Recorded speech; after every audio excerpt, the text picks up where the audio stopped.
The show is here. Yo, our mission is clear. It's time to change healthcare. Have no fear.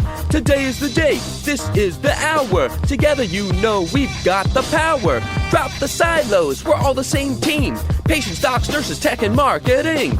How can anyone be satisfied with the way things have always been? Yeah, we've tried. So join us now. Join the revolution. Digital health is the evolution. Status quo, more like status no. Yeah, this is the healthcare rap. Y'all come on, let's go.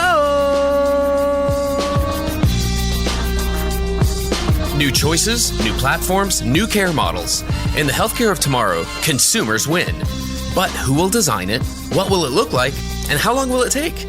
We're here to answer those questions with some provocative thinking about how to create the healthcare that people actually want. Ready to roll up your sleeves, look at the world a little differently, and explore the frontiers of consumer health together? Join us. This is the Healthcare Wrap. Welcome back. I'm Jared Johnson, ready to share some more provocative thinking about building the healthcare of tomorrow. If you're just now joining us, we hope you'll follow us and check out our previous episodes, all 200 of them. We're in season 7, where we're writing the consumer health playbook and answering the questions: who will design it, what will it look like, and how long will it take? So here's what's going to go down today. We have the Flava of the week about the revolution of thought that's already happening in pockets across the industry. But if it's still so painful to schedule, visit, and pay for seeing the doctor, should that experience be the main focus of healthcare? I'll talk about that. Then Zain and I share some provocative thinking about what could happen if hospitals don't ultimately change course. We dig deep into what we predict hospital-based care looks like in 2 to 3 years if they keep going along this unsustainable trajectory. It's time to dive right in. Are you ready? Let's go.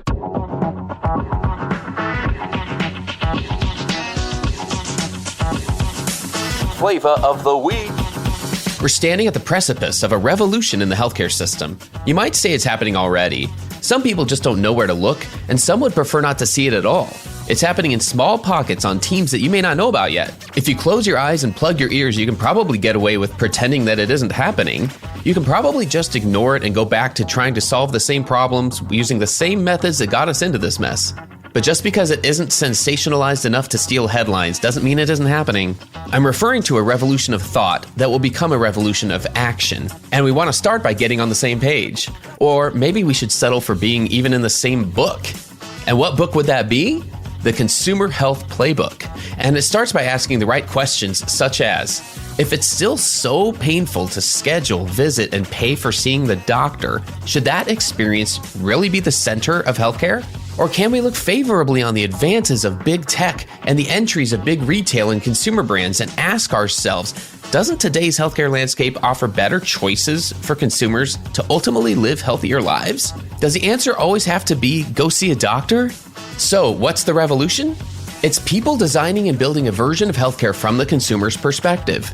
A version that's consumer first, not just addressing consumerism, which kind of sounds like a disease, not a cure. I'm very aware that a lot of people don't want the system to change. They're incentivized to keep the status quo. They're fully satisfied letting all of the middlemen take their pound of flesh and pass the cost and inconvenience burden onto the consumer.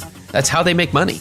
Sometimes we forget that consumers are real people with real expressed and unexpressed needs, and families, and limited funds. It's sure easier to look at them as data points in a spreadsheet. What's the revolution? It's a possible answer to the unsustainable trajectory that hospitals and health systems are on.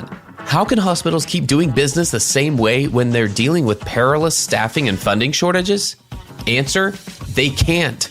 According to the CDC, less than 10% of people in the US have an overnight hospital stay, which has led Paul Soblowski to comment that the healthcare industry continues to focus on a relatively small segment of the population while largely ignoring more than 90%. Now, he isn't suggesting that 90% will require care, but he asked us to imagine the impact on community health if these systems looked upstream and developed highly effective early detection and prevention systems. Imagine that at scale. What's the revolution? It's a commitment and promise from those of us who want to be part of the solution, that we will put our collective wisdom, insights, experience, and curiosity to use to build something better. It can almost feel counterintuitive to the ethos of a hospital, provider, insurance-centric model, but it doesn't have to be. It can work right alongside if leaders see how to align their incentives with what consumers actually need. Snow melts at the edges. I love this visualization that Victor Rice described in our 200th episode. Transforming healthcare isn't going to come from the inside out. It will come at the edges, from the outside in. we as a society won't be experiencing healthcare the same way for long. I don't have all the answers. No single person or entity does. But we have a community that's asking the right questions, and I don't know of a better way to push the revolution forward. Come be a part of the Consumer First Health Group and see how you can be part of this revolution of thought. That's another way that we'll build the healthcare of tomorrow. And that's the Flava of the Week.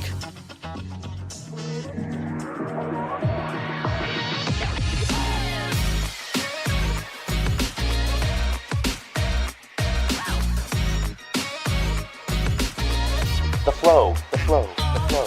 Once again, I'm here with Zain Ismail, the one and only. Zain, how have you been? Good, not bad.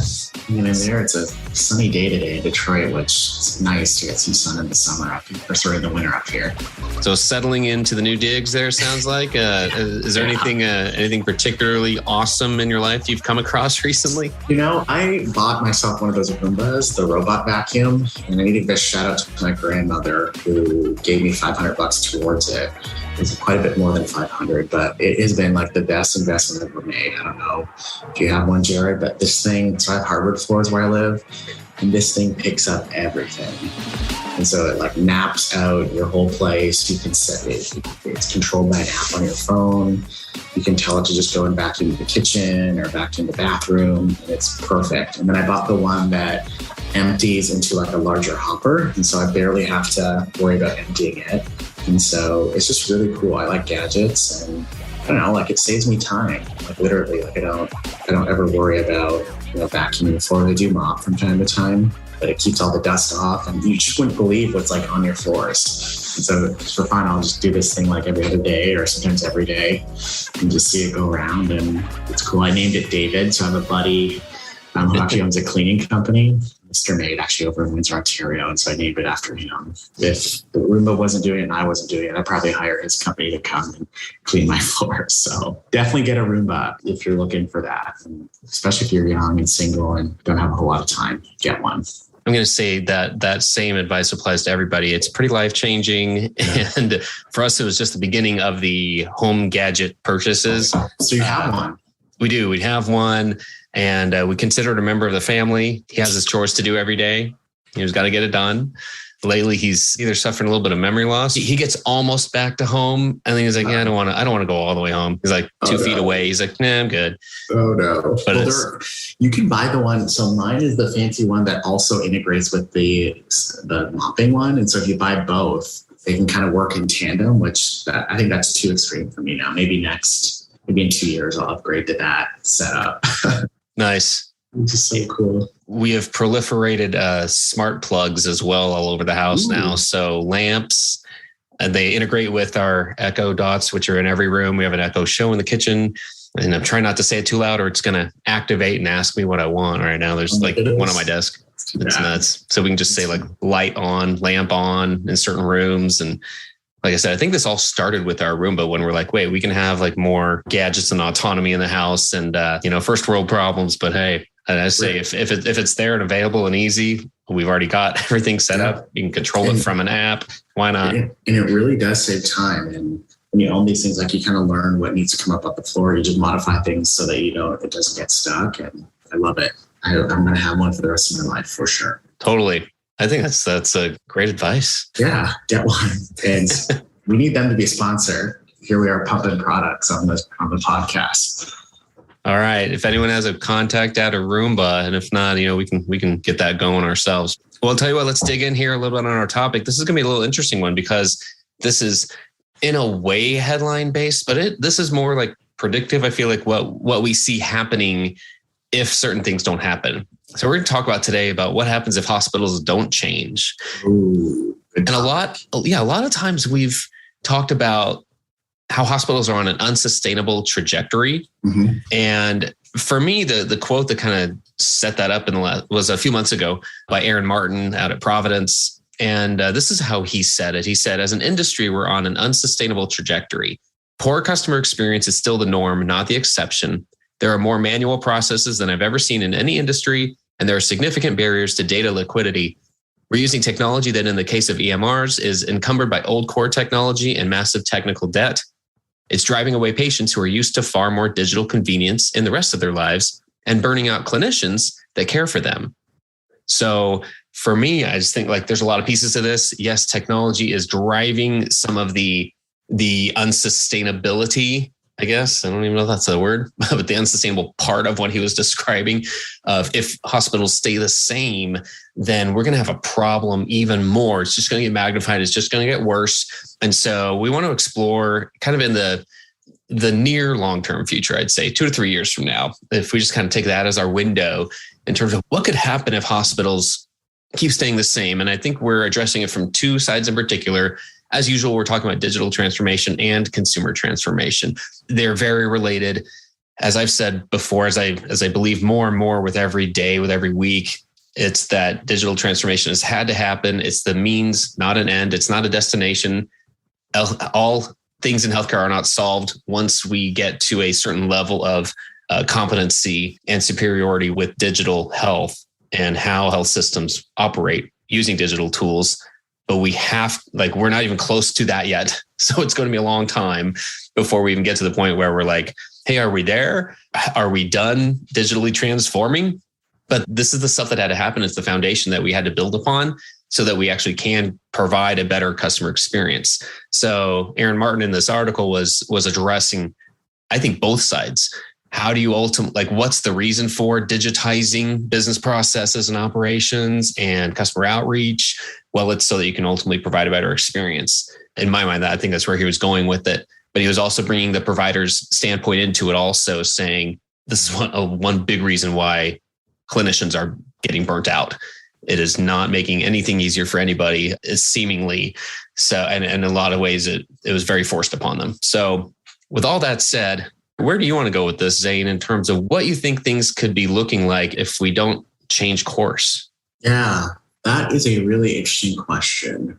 I think one thing that I'll say to maybe get started is I don't think there's any scenario in the next 10 to 20 years where hospitals defined as the acute care setting are going away. They're not just going to disappear like Blockbuster, that's for sure. But I do think their role in health systems, more defined as the entire continuum of care, is going to change.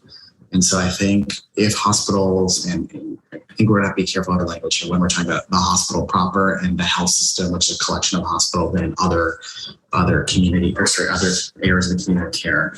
I think if legacy traditional health systems who are hospitals plus don't get on board with some of the things we're talking about, what we might run the risk of is seeing where the acute care piece sort of gets taken away and sort of the primary care, the health and wellness, the more upstream parts of care become their own entity or their own thing. Maybe they're purchased or now working in collaboration with, digital innovators, be it like Amazon or Lord only knows who's going to be in the future, who are excellent at the consumer experience, excellent at doing all the things that we talk about. And then these folks will then broker and direct demand to another entity, almost in a very commoditized way, for the acute care piece. That's sort of how I see it. So I think hospitals proper at risk. And, what I'm noticing is, even on a staffing side or on a young professional side, it seems like less and less, this is just anecdotes, less and less, people in my network are excited about maybe climbing the ladder and becoming a hospital CEO, and now are more interested in doing things more in the ambulatory space or in the digital and innovation space because they realize that's the area that matters more, as opposed to the inpatient space that risks being a little bit commoditized. And then maybe the next thing I'll say is I could see, maybe there's a day where there's a new corporation comes and starts buying up hospitals. Not that we don't already see that, but with the sole purpose of hospital only and running those things super, super efficiently. And so almost like making them, not that they aren't already, but there's certainly huge opportunities to improve, but like super efficient factories for inpatient care that may or may not include the clinical piece. And so what I could see is, a group coming together, purchasing hospitals and truly being the landlord. So responsible for equipment, to an extent, facility design and construction, making sure the place is clean, the lights are running, it's safe, it's secure. And then everything else sort of flows in and out of it, be it, the clinical teams, maybe we're going to start brokering with specialists, specialty groups, other groups. Maybe we're receiving demand from Amazon Care, who needs places for some of their members now to get a hip replacement, things like that. I just see the hospital piece as, I don't want to say losing relevance, but it's no longer like the cutting edge of what's ultimately going to drive health systems. Stay tuned for more provocative thinking after the break.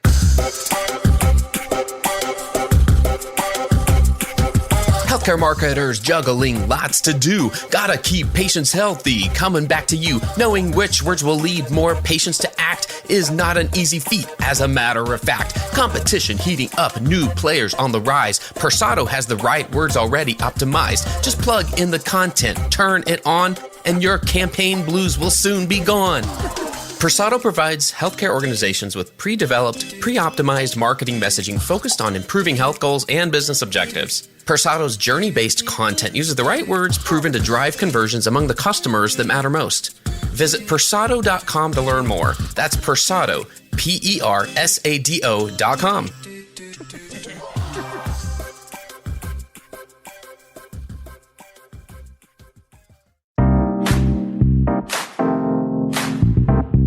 Healthcare is an industry where women make 80% of buying decisions and are 65% of the workforce. Yet women are notably underrepresented in industry leadership, making up approximately 30% of C-suite teams and just 13% of CEOs.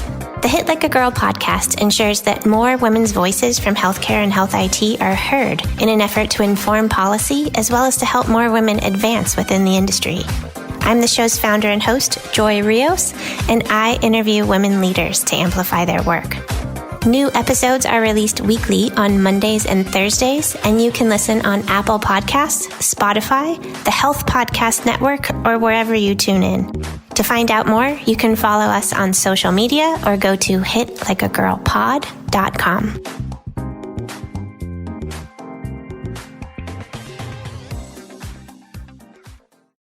Consumer experiences, major disruptors in AI tech are shaping healthcare for years to come. We're data rich, but information poor. Data without decisions is just distraction. You have to show results. That's how you build trust. On Hello Healthcare, we dive deep on these issues with the leaders who are driving change. And we hope that these stories will help you to create or demand a better future within healthcare. Don't miss out. Follow Hello Healthcare. Okay, back to the flow. So what this comes down to is not the fact that demand is going to go down. What it comes down to is which ones are profitable and operationally feasible and determined to be growth areas for hospitals in particular. So you're right, like a health system, we need to be clear, and that a health system often includes not just the physical buildings of hospitals, but ambulatory surgical centers, urgent cares, all sorts of other offices and clinics and physical locations. And having been on the inside of some business strategy planning in a health system, in a hospital, it's interesting to see how much of it does involve building more buildings. And the thing that's celebrated and lauded was, yeah, cool. We determined a location in a certain demographic, and the big point of the growth plan was to put another building in, another hospital, another ASC, whatever it is. And I think that's interesting. I think if we're asking ourselves, is that part of the trajectory sustainable? I don't know the answer to that. I don't know if it's worth thinking of building another hospital as the only means of growth, because coming back to the theme of the last two seasons really, which has been consumer health and non-traditional entrants entering the space and being able to come in and chip away part of your margin, whether it's primary care or some very specialized acute care service line. But they're able to come in and chip away just part of that because it's part of their value chain. They don't care about the rest. The words continuum of care are not even in their vocabulary. They're just like, this is the part that we're going to come in and address. This makes sense for our customers. In other ways, we value that relationship. This is something we can easily offer. We see some profitability there. And I think it's part of the puzzle. I think it's one piece. I just wonder how much that gets squeezed in the next 2 or 3 years. I wonder if administrators, if strategic planners, if CSOs in particular, as they're looking at where do they grow coming out of this pandemic purgatory, where do they go from here? I have a feeling we're going to see more of them try to build more buildings. And I just don't know if that's the answer. Like that's a very old school way of thinking. Well, the way to address the new healthcare consumer is in the way we've done it for the last 200 years. I just don't see that is the right way to go. I feel like if you can latch on now and recognize there's an opportunity to disrupt yourself, you can either do it now when no one's hitting 100% of their pre-pandemic volumes and revenue and here's your opportunity now, or you can wait a little down the road till you have been disrupted more. And I think it's going to happen so slowly that it's not going to be a real clear, obvious time where everyone, like it just clicks for every CEO and CSO and CMO, and they all start saying, okay, now we're going to change this. We're going to, I don't know, partner with Teladoc. We're going to, I'm just making it up, like partner with another virtual care.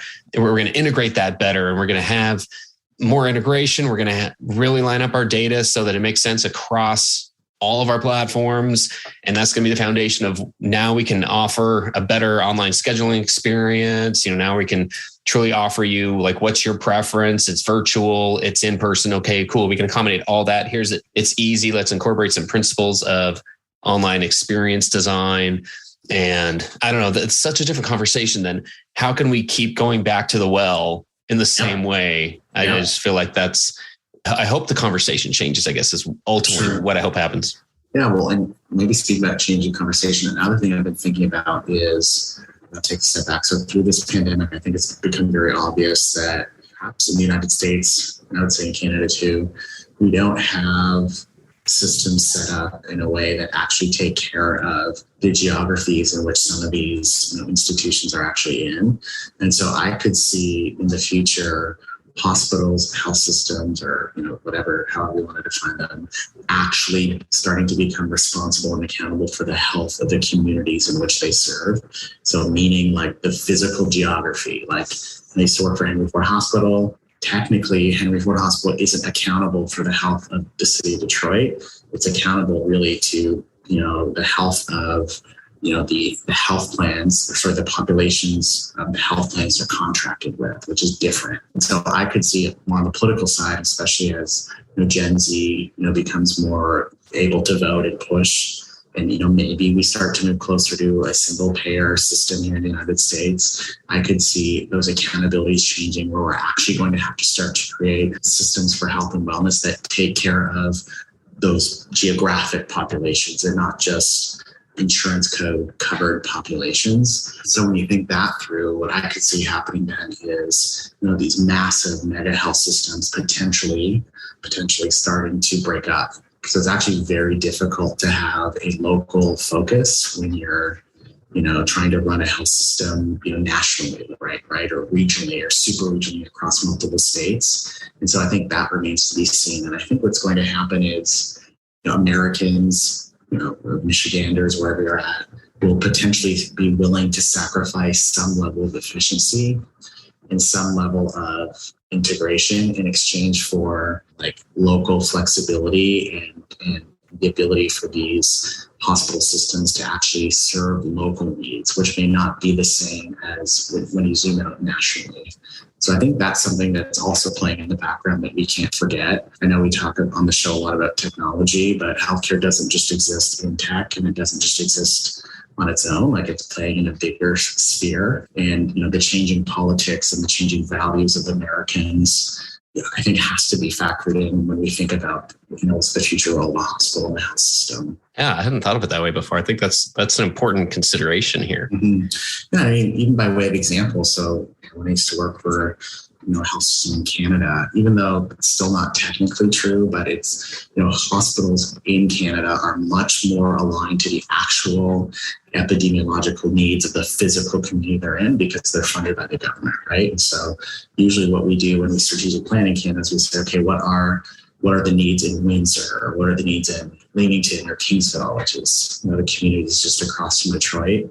Then we say, how much money do we have? Therefore, what can we do about it, right? How much money is the government giving us? Where in the US, usually what happens with strategic planning is they say, they start from an economic perspective and say, what is the payer mix like in XYZ area? Like basically what communities by zip code almost pay the best. Then what are the needs? And then see then how might we then, meet those needs, then also ultimately go after their revenue. So it's a little bit backwards. And I could see those things starting to change and blend a little bit. And then not to go too far down in the weeds, but when you think about, and I don't know how much exposure you had to this, Jared, in your own career, but all the community benefit reporting that's required by not-for-profit health systems. So basically they have to demonstrate to the government that they're doing sort of more than just delivering clinical care. They're benefiting the community so that they can keep their not-for-profit status and not have to pay taxes. I think that's going to be called into question, especially as so many of these not-for-profit health systems, were basically given helicopter dumps of cash through COVID to do something. And I think once the dust settles around COVID, people are going to come looking, the political class largely, to say, hey, what was really done with that money? And I suspect the answers aren't always going to be great, which might put then pressure on revisiting, okay, all of our hospital systems that are receiving public dollars that are not paying taxes, are they really delivering what we need them to do for the community? So that's another piece to this whole puzzle that I think might change. Yeah, it really is a puzzle, isn't it? Like there are different aspects of it. It comes back to experience, and it comes back to how safe you feel, how much you trust everything about the experience. It's all often together, like connected in a patient's mind. So yeah, the safety of the facility, in addition to the actual clinical care, was the food good at the cafeteria? I mean, it's one experience for a person at a time. So it's all connected. So if I kind of try to sum this up and I try to answer this question of what if hospitals continue on this trajectory? What if they don't change? I think in summary from my side, I would question their ability to continue operating in the same way because they will be addressing fewer and fewer healthcare consumers' needs and demands, which they've not been good at historically of addressing anyway, in a material way, compared to, like the article said from Aaron Martin, compared to the rest of our lives, compared to the digital convenience that we're experiencing everywhere else, that gap is going to grow bigger. And so I think it might not be today, might not be tomorrow. It might not be even the current slate of consumer brands who have entered the space. It might not be Amazon or Walmart that wins from a retail perspective. It might be some new player though. Like it might be someone flying under the radar right now, like Best Buy. Like they've clearly planted their flag in the home health area. It could be one of these connected fitness brands that you bring up often, Lululemon or Nike, or like one of these, Peloton, which Prof G predicts will be acquired by the end of this year, by the way. Who did he say who? No, Apple? He really didn't. I think he's mentioned Apple before. He did make a case for that, but he's like, I don't know about that. He did make a case for it though. I wouldn't be surprised it's Amazon because they're already working together through Precor, because Precor is now, like we've talked about, working with Amazon Care, and Peloton bought Precor. I'm sure they're all talking in the background. I mean, I would be. So yeah, for sure. Okay, so if you had to sum this up in terms of what if hospitals don't change? I would say very simply, then hospitals will become order takers. And so they will basically be given, here's the demand we want you to service, here's the price we're paying, take it or leave it. If not, we're going down the street to the next inpatient provider. So I think that's the big risk here, of becoming an order taker as opposed to being, one of the entities that's actually defining the market and defining the market. Nice. I like it. Well, we'll have to do more episodes like this. We don't have a crystal ball anymore than anyone else, but we're definitely trying to keep our ears to the ground and put some of these pieces together more than they are right now. Absolutely. So yeah, maybe we can revisit this one like in the future and say like, where we close. Yeah, maybe next year we need to write this down or remember what we said, and then next year revisit it and see if we're even close to what we discussed. For sure. Well, as always, it's a pleasure to talk through this stuff with you and just see what we think. Stay safe, stay well, and good luck with that Roomba. My goodness, life is changing. Thank you. Chat later. Hey, thanks again for listening. We hope you found some value in this conversation. And if you did, do us a favor and follow us using your favorite podcast app. Then tell your friends and colleagues about us. If you like what you heard, please spread the word. Healthcare App is a member of the Shift.Health Content Network. If you enjoyed this podcast, you're going to love the other shows in the Shift.Health Content Network. Go check out the latest show. In fact, it's called Hello Healthcare, hosted by Chris Hemphill. It's focused on people who are moving healthcare forward, how healthcare strategy relates to data and AI, and what you can do to create or demand a better future. Subscribe on your favorite podcasting platform or at shift.health, where all 35 podcasts and video series are free and available on demand. Until next time, keep marketing forward. Thanks. And that's a wrap.